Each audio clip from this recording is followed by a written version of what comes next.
अस्सलाम वालेकुम नाज़रीन। ड्रामा सीरियल हब्स की नेक्स्ट एपिसोड में आप देखेंगे आयशा जो कि लेट नाइट ऑफिस रही और एडवांस लेकर यहाँ से चली गई, मगर इस बात को गलत रंग देकर पूरे ऑफिस में अफवाहें हैं। सुबह जब वो ऑफिस गई तो तरह तरह की बातें सुन रही है। जवाद आया तो वो भी अलग से टोंट करता है और आयशा की कुलीग्स अलग से। तो आयशा ये सारा मामला आकर बासित को बता देती है। सर कल मैं लेट नाइट ऑफिस रही तो ऑफिस में अजीब अजीब सी बातें हो रही हैं। तभी बासित दो टोक पूछ लेता है, किसने की ये बकवास? अब उस वक्त तो कोई और था नहीं, जवाद था जो ये सारा मामला देख रहा था और इसी ने ही इस बात को गलत रंग दे दिया। अभी तो दोनों इस बात की तह तक नहीं पहुंच सके, मगर ऐसे में बासित को ये परेशानी खाई चली जाती है जब लॉयर फोन करके ये बताता है कि शादी से पहले ही उसकी वालदा ही इस बिजनेस की केयर टेकर हैं। घर जाते ही अपनी वालदा पे गुस्सा होता है। जिस उम्र में बच्चा मोहब्बत इज्जत एहतराम सीखता है ना, उस उम्र में मैंने नफरत सीखी आपसे। ये सारी की सारी आपकी साजिश है ताकि आप मुझसे मेरे बाबा का बिजनेस छीन सकें।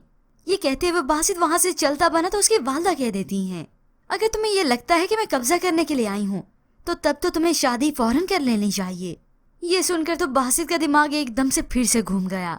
वो इसी चक्कर में तो लगा हुआ था कि जल्द अज जल्द शादी कर लूं, मगर ऐसे में लड़की भी तो कहाँ से तलाश करे। एक सोहा को ढूंढा था, वो भी हाथ से निकल गई, मगर फिर आयशा बनेगी ना उसकी दुल्हन।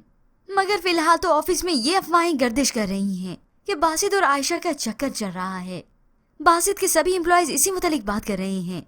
तो बासित सीधा जवाद के पास ही जाता है। तुम्हारी हिम्मत कैसी हुई ऐसी घटिया बात करने की? उसे बाजू से घसीटते हुए आयशा के पास लेकर आया और सभी के सामने चिल्लाते हुए जवाद से कहता है, सॉरी बोलो आयशा को। तभी जवाद को अपनी इस गलती की माफी भी मांगनी पड़ी। जबकि बस दूसरी जानिब अब बानो की कहानी कुछ और है। उसकी फूफा उसकी शादी के कपड़े समेट रही थी कि वो पूछने लगी ये क्या हो रहा है। तभी उसकी वालदा चिल्लाते हुए उसे बताती हैं, जिसके लिए तुम अपनी जान देने के लिए चली थी ना, वो बेमुरवत तुम्हें छोड़कर किसी और से शादी कर रहा है। बानो ने अपने हाथों में उसकी शादी का कार्ड भी देखा, जिसके बाद तो वो टूट कर रह गई कि जिसकी वजह से मैंने इतना सब कुछ आज बर्दाश्त किया, वो पल भर में मुझे पराया कर गया। बानो अपने हालात की वजह से तलाल से रिश्ता ना जुड़ने पर बहुत उदास है। तो आयशा उसे तसल्ली देती है, मैं तुम्हारी जगह पे हूँ ना खड़ी, मैं तुम्हारी जिम्मेदारी पूरी करने के लिए यहाँ हूँ ना, अब तो तुम तलाल से शादी कर सकती हो। तो वो रोते हुए से बताती है, तलाल ने मुझे छोड़ दिया, माँ के कहने पर उसने मुझसे मेरी मोहब्बत से मुंह मोड़ लिया, वो मुझे छोड़कर किसी और से शादी कर रहा है। ये सुनकर तो आयशा भी हैरान रह जाती है कि तलाल ऐसे कैसे कर सकता है, मगर वो ये कर जाता है। तलाल ने अपनी मर्जी तो कर ली, मगर बानो ऐन शादी वाले दिन ही उसके पास पहुंच जाती है। बज़ाहिर तो बन सवर कर गई कि किसी को महसूस ना हो, और जाती उसके सामने खड़ी हो गई। तलाल ने उसे देखा तो एकदम से हैरान हुआ, मगर बानो अब तलाल के पास आकर अपने हाथ से मिठाई भी खिलाती है। बज़ाहिर खुद पर बहुत कंट्रोल किए हुए है। जल्दी से हॉल से बाहर निकली तो ज़ारो कतार रोने लगी, क्योंकि आज उसने तलाल की बीवी ज़ैनब को अपनी जगह पे देखा, जो उससे बर्दाश्त ही ना हो सका।